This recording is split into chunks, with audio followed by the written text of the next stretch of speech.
జగిత్యాల జిల్లా మల్లాపూర్ మండలంలో మనిషి బ్రతికుండగానే చనిపోయినట్టు రికార్డులో ఉండడంతో నర్సయ్య బ్రతికే ఉన్నాడని మల్లాపూర్ ఎంపీడీఓ కార్యాలయానికి మోసుకొని వచ్చి నర్సయ్య బ్రతికే ఉన్నాడని ఎంపీడీఓ ముందు నర్సయ్య నిలబెట్టిన బీజేపీ కోరుట్ల నియోజక ఇన్ఛార్జ్ డాక్టర్ జేఎన్ వెంకట్. ఈ సందర్భంగా ఆయన మాట్లాడుతూ మల్లాపూర్ మండలంలోని ముత్యంపేట్ గ్రామానికి చెందిన నర్సయ్య పక్షవాతంతో గత 4 సంవత్సరాల నుండి మంచంపైనే పడుకొనున్నాడు. నర్సయ్యకు పింఛన్ ఇవ్వాలని నర్సయ్య భార్య అప్లికేషన్ దాఖలు చేసింది. అయితే నర్సయ్య చనిపోయినట్టు రికార్డులలో చూపించడంతో డాక్టర్ జేఎన్ వెంకట్ బీజేపీ నాయకులు ఎంపీడీఓను కలిసి నర్సయ్య బ్రతికే ఉన్నాడని నర్సయ్యను తీసుకొని వచ్చామని నేరుగా నర్సయ్యను ఎంపీడీఓ ముందు నిలబెట్టారు. అనంతరం ఎంపీడీఓకు వినతిపత్రాన్ని అందజేశారు.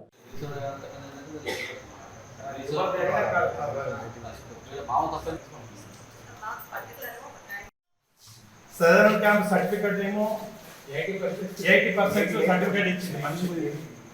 4 సంవత్సరాల నుంచి పాపం మా ముసలమ్మ ఇంట్లో పని లేక ఆయన సాధనకే సరిపోతుంది, పెన్షన్ రావట్లేదు. ఇప్పుడు 4 సంవత్సరాలు దాదాపు సంవత్సరానికి 50,000 రూపాయలు. వాళ్ళు ఎక్కడి నుంచి చేస్తారు? చిన్న కుటుంబం, 2 ఆడపిల్లలు ఉన్నారు. ఇప్పటికి మన ఆఫీస్కి 4 సార్లు వచ్చింది.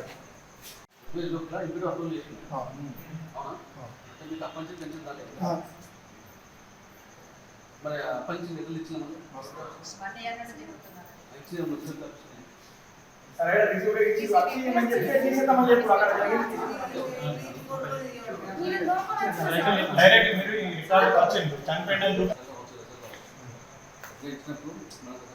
ఏమన్నా ఉందని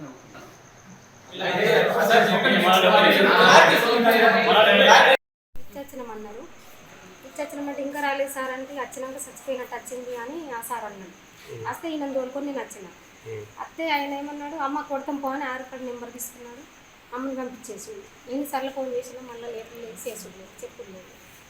ఆ సీఎం సార్ కూడా చెప్పిండు, అడిగిన కానీ కూడా చెప్పలేదు. ఎన్ని సంవత్సరాలు అవుతుంది ఆయన చచ్చిపోయినట్టు వచ్చి? సంవత్సరం అవుతుంది.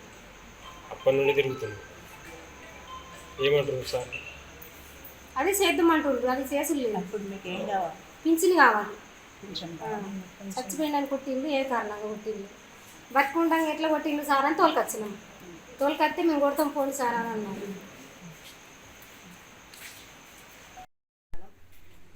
ముత్తంపేట గ్రామం ఆయన చిన్న నర్సయ్య, ఆయన బతికుండగా చనిపోయిన డెత్ సర్టిఫికేట్ ఇచ్చి గత 4 సంవత్సరాల నుండి సదరన్ క్యాంపు సర్టిఫికేట్ ఉన్న 80% సర్టిఫికేట్ ఉన్నా కూడా ఆయన పింఛన్ రాకపోవడం, అలాగే బతుకున్న మనిషిని చంపడం ఎంత సిగ్గుచేటంటే ఈ ప్రభుత్వానికి ఈ ఎంపీడీఓ ఆఫీస్లో ఉన్న అధికారులకు ఎంత సిగ్గు అనిపిస్తుందంటే మాకు చెప్పుకోవడానికే కరెక్ట్గా అనిపించట్లేదు. అంటే వాళ్ళ తప్పిదమో ఏమో తెలియదు, కానీ ఒక్కసారి వాళ్ళు చూసుకొని ఆ మనిషి బతుకున్నాడు, బతుకున్న మనిషిని చంపడం అనేది ఈ ప్రభుత్వానికి సిగ్గుచేటు. ఈ టీఆర్ఎస్ ప్రభుత్వం బతుకున్న మనుషులను కూడా చంపుతున్నది. కాబట్టి మేము ఒకటే డిమాండ్ చేస్తున్నాం, అతనికి కావాల్సిన పింఛన్ రావాలి, తన డెత్ సర్టిఫికేట్ను ఆయన బతుకున్నట్టుగా సర్టిఫికేట్ ఇవ్వాలి. మేము భారతీయ జనతా పార్టీ తరఫున డిమాండ్ చేస్తాం. ముత్తంపేట చిన్న నర్సయ్య గత 4 సంవత్సరాలుగా పెన్షన్ కోసం ఎదురు చూస్తూ ఉన్నాం. ఇప్పటికీ ఎంపీడీఓ ఆఫీస్కు కనీసం ఒక 10 సార్లు వచ్చారు, అప్లికేషన్ ఇస్తూ ఉన్నారు. అప్లికేషన్ ఇస్తే అధికారులు చెప్పేది ఏంటంటే రికార్డులలో నువ్వు చనిపోయినవని ఉన్నది అని. మనిషి బ్రతుకున్నాడు, చనిపోయినని ఎట్లా అంటారు అని అప్లికేషన్ ఇచ్చిన వాళ్ళ భార్య ఒకసారి నర్సయ్యని తీసుకొని కూడా ఆఫీస్కి వచ్చింది. ఆయన మా నర్సన్న చనిపోయి బ్రతుకున్నాడని చూపించింది. అయినా కూడా అధికారులు స్పందించారు. ఈరోజు మళ్ళీ మేమందరం కలిసి నర్సన్న బతుకున్నాడు, ఆయనకు పెన్షన్ ఇవ్వాలా, ఆ కుటుంబం బ్రతకాలా, లేకపోతే కష్టం అవుతుందని నిజంగా కూడా సిగ్గు అనిపిస్తుంది ప్రభుత్వాన్ని చూస్తే, అధికారులను చూస్తే.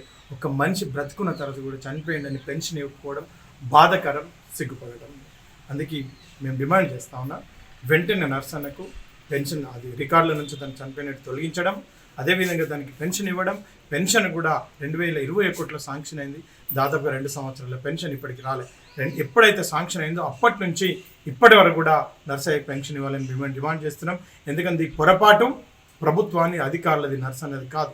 ఆ కుటుంబం గడవడమే కష్టం ఉన్న పరిస్థితులలో ఆ తల్లి చేదో కూలి నాలి చేసుకుంటూ కుటుంబాన్ని గడుపుతూ ఉంది. అందుకే వెంటనే మేము డిమాండ్ చేస్తున్నాం, ఎప్పటి నుంచి అయితే శాంక్షన్ అయిందో 2021 నుంచి ఇప్పటి వరకు నర్సయ్యకి పెన్షన్ ఇవ్వాల్సిందిగా మేము డిమాండ్ చేస్తాం.